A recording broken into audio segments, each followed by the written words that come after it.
Gustavo Castro, que dice, ¿cómo anda? ¿Bien? ¿Qué tal? ¿Cómo va? Muy bien, acá. Bueno, me alegro. Tengo, Excelente. casualmente, en la mochila tengo un libro. Ajá. Eso me hace acordar que me debes uno. ¿Qué libro es? ¿Cómo? ¿Te debo un ejemplar todavía? Claro. Ah, bueno, ahora mismo vamos a reparar ese.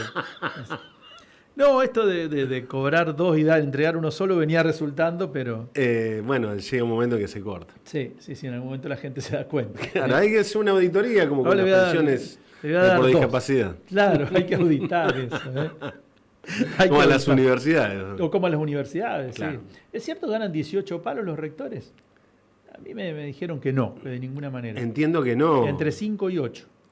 Sí, bueno, claro, como No, es una cifra... a ver, de un ministro provincial. Sí. Más o menos. Claro, que no está mal, de verdad, por la responsabilidad que un tipo tiene. Yo sé que es muy incómodo decirlo, y de hecho el gobierno se aprovecha de esa situación. Para Sí, quien por cobra supuesto. un plan, para quien cobra la mínima y demás, es impactante decir ganan. Sí, claro. Y si además mentís y decís que es 18, bueno. Sí. Bueno, pero no, el tema es que el truquito ese, para mi gusto, ese tipo de trucos discursivos, comunicacionales del gobierno nacional, ha perdido efectividad. Claramente. Pierde efectividad, lo que decimos siempre. Cuando vos abrís la heladera, o cuando te llega la boleta de la luz, del gas, del agua, cuando tenés que pagar el colectivo para venir de Coronda a Santa Fe, o en mi caso, que ahora hace poco volvió a aumentar. Y ahí la intermediación, lo que te diga Majul o Feynman en la tele, lo que te diga el Gordo Dan en el streaming, o lo que te diga Traductor Te Ama en Twitter, pierde eficacia. Sí. Porque el problema es que vos ves que en la tuya, en la cotidiana, las cosas no funcionan bien. Y además porque también ves, por ejemplo, en el caso de las universidades, que son una institución digamos, teniendo en cuenta lo que es Argentina, de relativo prestigio. Sí, no, claro. Pone en juego un montón de cosas. Entonces, yo digo, hay dos imaginarios en la universidad pública que juegan muy fuerte. El imaginario del gringo sacrificado, de manos callosas y que se rompió el traste para poder progresar. Es claro, la caracterización del gringo de nuestro cordón gringo oeste, ¿no? El gringo del campo, y que tiene su hijo universitario, y el cabecita negra. Sí. El laburante de las periferias de las ciudades que ve que su hijo es el primer universitario y que puede poner la chapa ahí en el barrio. Son dos imaginarios muy fuertes para la identidad de la Argentina preperonista con la del gringo, y posperonismo para todos, esa otra realidad. Sí, claro, la gratuidad. La gratuidad. Entonces, me parece que le ha resultado, digamos, ese combo, el Garrahan, es muy difícil poder lograr con este tipo de barullos o de chanchadas, esto de los ñoquis y qué sé yo, es muy difícil engrudar a este tipo de instituciones, porque además todos tenemos algún conocido que o va a la universidad o llevó al chico, al hijo o algún pariente al Garrahan. Mira, ahí y me dice se sabe oyente, cómo trabaja, sí. Me dice un oyente que el rector acusado desmintió, y además que mostró un recibo de sueldo de 1.800.000. Sí, en realidad eran... 1.800.000, no, tampoco. Es que en realidad fueron como... Creo que es Jacobiti. Mostró claro, lo decían por Jacobiti. dos recibos de sueldo. Como que se suman. Pongámosle esto que vos decías, el sueldo de un ministro provincial. Sí. Igual no hay que ir a discutir en esos términos. Tampoco. Y yo te vuelvo a decir, además perdió aún más relevancia con el escándalo de las coimas, de los audios. Es decir, la autoridad moral que tenía el líder anticasta de señalar con el dedo a todo el mundo, que eran todos unos chorros, unos ñoquis, unos degenerados fiscales, etcétera, se fue a la basura. Porque tenés un problema grave en la economía cotidiana, tenés un problema de financiamiento de instituciones prestigiosas y además perdiste autoridad moral. Ya no podés señalar más con el dedo a nadie. ¿A quién vas a acusar? Si quedó en evidencia que estabas cobrando coimas en el área en donde además estabas ajustando cruelmente, dramáticamente, como en el de discapacidad. Entonces, el producto de eso es lo que pasó en la provincia de Buenos Aires. Y por eso, que viene a cuento con lo que veníamos charlando ayer y hoy, es importante identificar la razón de la derrota en la provincia de Buenos Aires para ver si es proyectable hacia octubre total o parcialmente. Y vamos a volver a un tema, me parece que es importante volver a un tema que ya hemos charlado acá y que hay que reforzar habida cuenta de la presentación del presupuesto, del proyecto de presupuesto. Cuando Milei, el lunes, el presidente, hace su cadena nacional y dice vamos a subir el presupuesto a la universidad, el presupuesto a salud, el presupuesto a discapacidad, incluso vamos a hacer con el superávit aportes estatales a las empresas privadas para que desarrollen infraestructura, que eso muy forzadamente quiso ser leído como una recuperación o como una vuelta de la obra pública. A mí me da la sensación de que es una cosa completamente distinta, pero pongámosle. Cuando el presidente dice el 84% es salud, educación, discapacidad, etcétera, apostamos por el capital humano. Dice que va a hacer aportes a las empresas privadas para que desarrollen infraestructura, que va a subir jubilaciones. Los subsidios a las tarifas de servicios públicos, ¿dónde quedan? Me da toda la sensación, porque además forma parte del acuerdo con el Fondo Monetario Internacional, que van a seguir bajando los subsidios. Como ya quedó archicomprobado durante el gobierno de Macri y ahora nuevamente, bajar subsidios equivale a subir tarifas.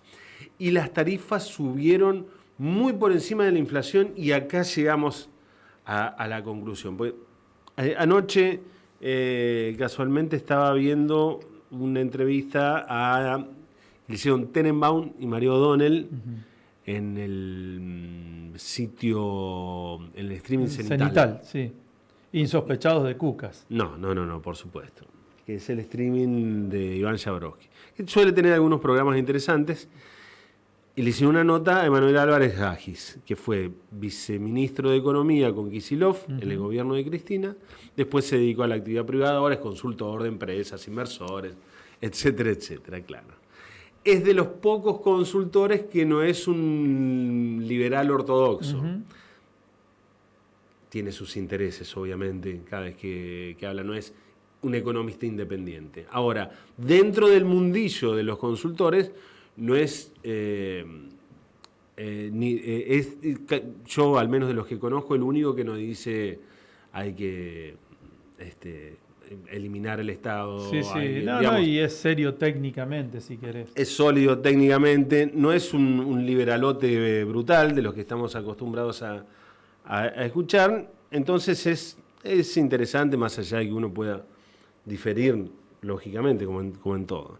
Y planteaba algo que para mí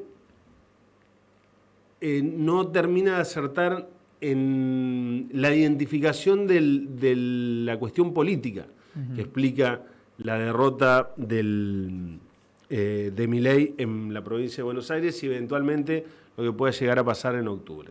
Él daba un ejemplo muy interesante que decía que la economía es como un sub y baja, al menos en Argentina. Si vos subís el empleo, si vos bajás la inflación, es bastante probable que te suba la recesión, digamos. Y si vos subís el empleo, es bastante probable que no puedas lograr un programa consistente de desaceleración inflacionaria. Te sube la inflación. Es decir, es una manta corta, la manta corta del PIB. Sí, aumenta el consumo. Claro, exactamente.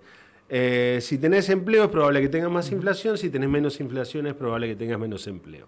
Y dice, el problema es que en el proceso de desinflación se estancó, no pudo perforar el piso de 1,5, 2%. Entonces, si la inflación hubiese sido del 0, algo, es probable que Milei haya ganado las elecciones.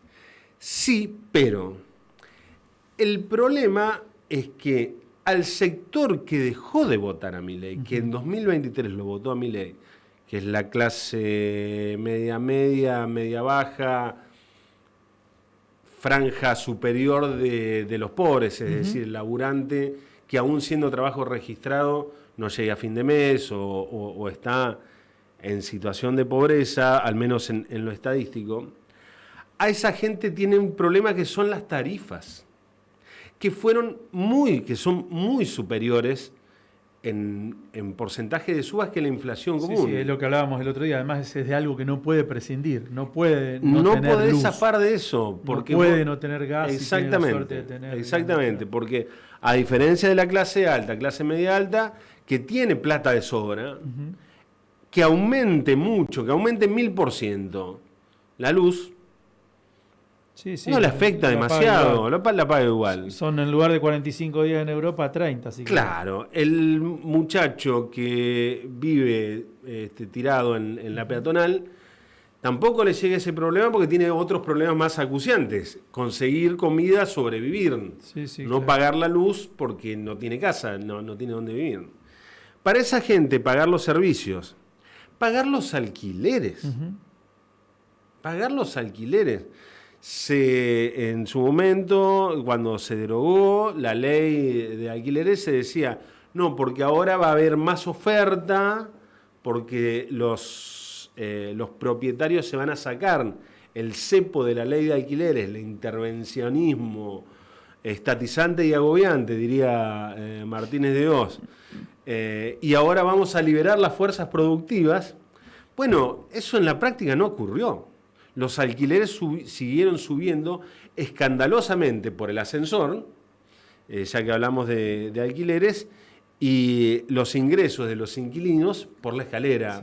Entonces, pongámosle un empleado público de la provincia, un portero de la universidad, ya que hoy hablamos de las universidades, un enfermero del Garrahan.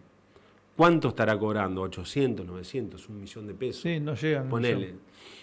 Un departamento acá en el centro, en Santa Fe, un dormitorio, arriba de 500 te salen. Sí, pero no arriba de 500, tranquilo.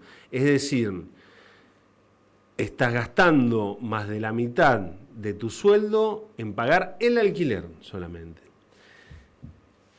Con lo cual, este combo me parece que no se está identificando correctamente, que para mí puede fallar, vamos a ver qué es lo que pasa en octubre, pero para mí ahí está la clave, porque si bien es cierto que el índice de precios al consumidor, que es la canasta completa de lo que nosotros denominamos la inflación, bajó y está en un nivel, pongámosle, razonable en relación con los últimos años de la Argentina, hubo una inflación que esta fracción de la población, a la cual nosotros pertenecemos, claro. en definitiva, está más golpeada porque los gastos fijos estuvieron muy por arriba, estuvieron al triple de la inflación del IPC.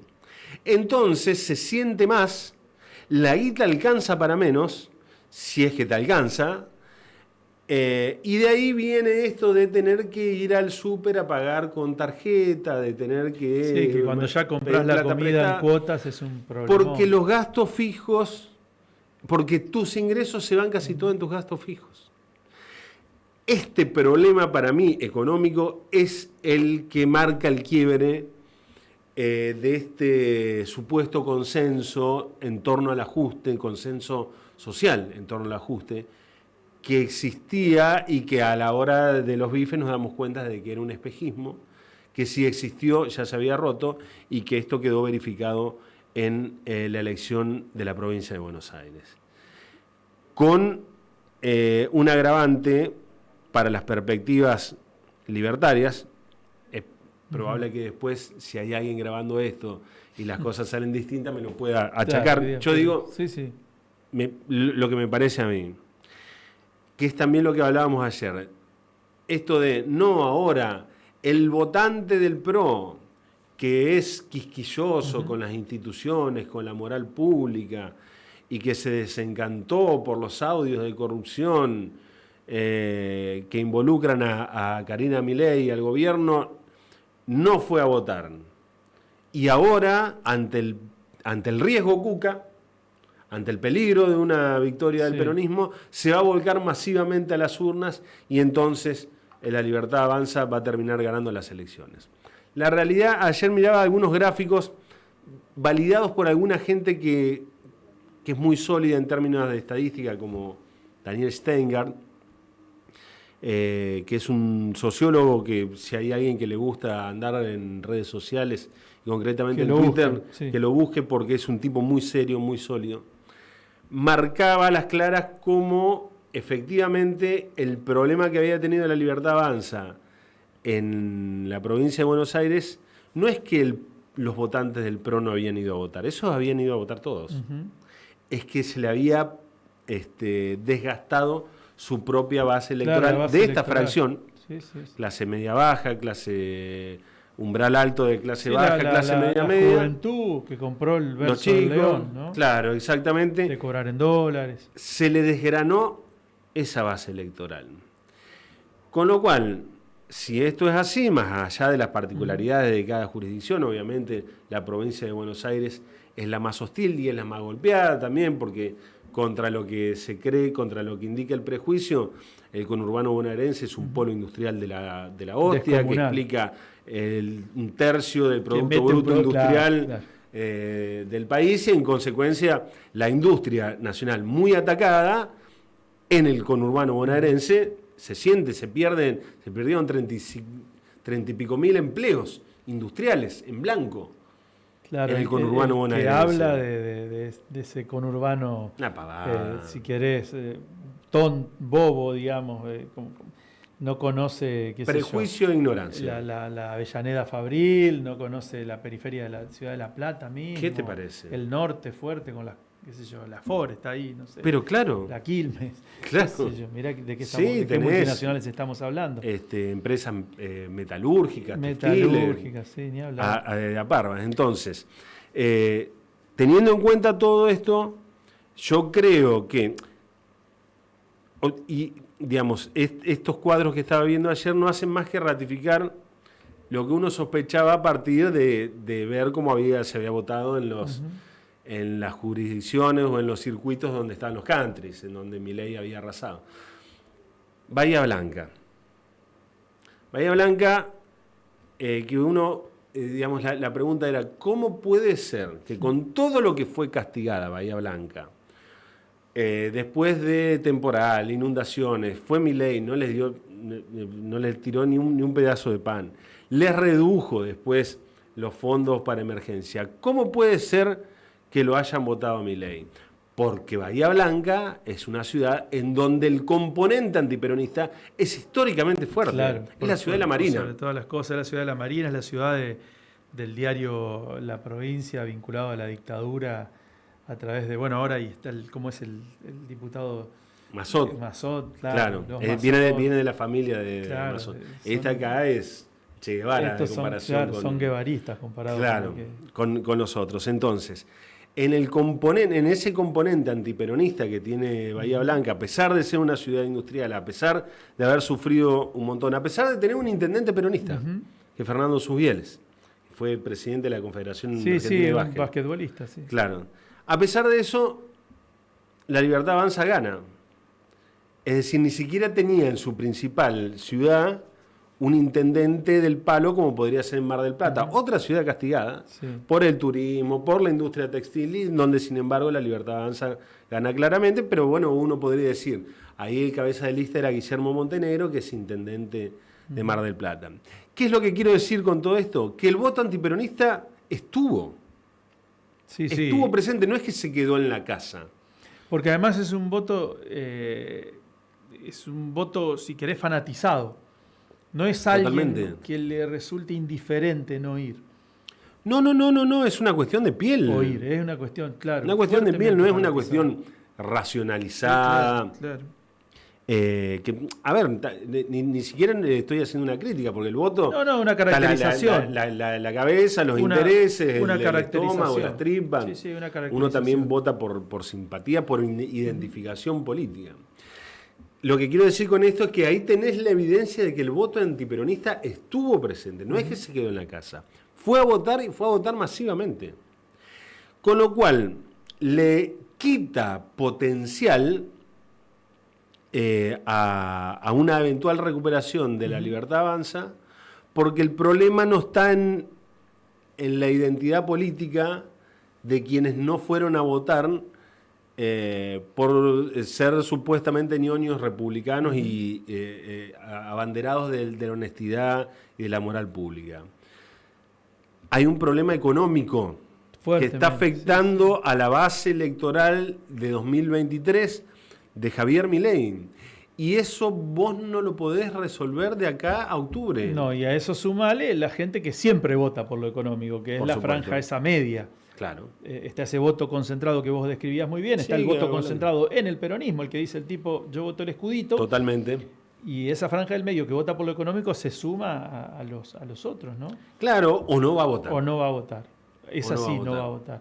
Y yo mucho de lo que pasó en la provincia de Buenos Aires. Te quería agregar, porque empezaste hablando del tema redes, es que además fue el expertise del gobierno durante buen tiempo. A uno le da la sensación también de que hay una suerte de agotamiento en el vínculo que se establece con las redes sociales. Yo hago una comparación de los tiempos de la pandemia. ¿Recordás que en los tiempos de la pandemia nos parecía que la vida se iba a hacer mucho más sencilla si no veíamos más a nadie y nos dedicábamos a hacer Zoom, hasta peñas por Zoom? Y después uno veía que necesitaba otra cosa. No, claro. Que eso se agota en un tiempo. Ni hablar el que tenía la posibilidad de tener sueldo, que eso confrontó a sectores realmente de laburantes, qué sé yo, laburante que tenía un sueldo, subía a las redes sociales, mirá acá estamos con mi cuchi, haciendo masa madre. Claro, haciendo masa madre y de postre nos vamos a comer esto y mañana guiso. Sí. Y el que no podía ir a laburar, que decía, che, estos me están jodiendo. Bueno, sí, sobre todo si eran empleados del Estado. Empleados del Estado enemistó mucho eso, ¿no? Los metió adentro de la casta. Sí, claro. Ahora, en un momento la gente descubrió que necesitaba otra cosa, que el calor humano es el calor humano. Y a mí me parece que en la red social hay un punto de agotamiento en eso de decir, ¿cuánto tiempo me voy a perder en esto? Porque ya deja de sorprender. Pueden cambiar los formatos. Puede ir el Facebook perder a manos del Instagram y el Instagram perder a manos del TikTok. Pero la realidad es que el tiempo neto, que en todo caso le podemos dedicar como entretenimiento, no se modifica el tipo de red. Sí. Y el producido es más o menos lo mismo. Ese videíto que un día es gracioso, que un día es superficial, que otro día es meme, quiere decir más o menos lo mismo y generalmente quiere decir nada. Me parece que ahí hay un punto de agotamiento y a su vez, si eso solo amplifica el insulto, pierde en un punto la profundidad. El insulto, claramente es un insulto, te sirve para atacar, pero cuando del otro lado te argumentan, deja de servirte para defenderte.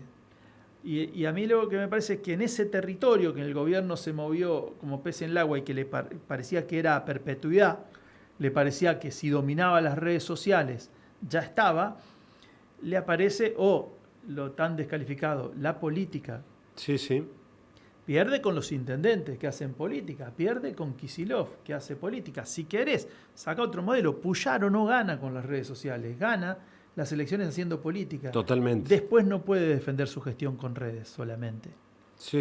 A mí me parece que la red sirve en un punto más para atacar que para defenderse, y que el gobierno nacional, cuando se tiene que defender, carece de discusión política, carece de política pública, y naufraga en esto. Entonces, me parece que no es menor la relación que teníamos con redes sociales hace un tiempo y la que empieza a haber ahora. ¿Esto quiere decir que la gente va a sacar la aplicación del Instagram? No.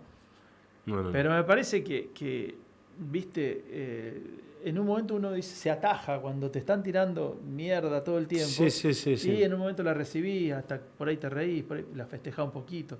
Después en un momento te atajás y decís, basta, no me apabullen más. Sí, no, porque además son instrumentos que en todo caso vos podés usar más o menos. Ahora, el problema son, como siempre, las efectividades conducentes, ¿no? Diría Hipólito Yrigoyen y luego Saúl Ubaldini. La plata. Entonces... La víscera más sensible. Sí, la víscera más sensible, diría Perón. El bolsillo. El que es el bolsillo.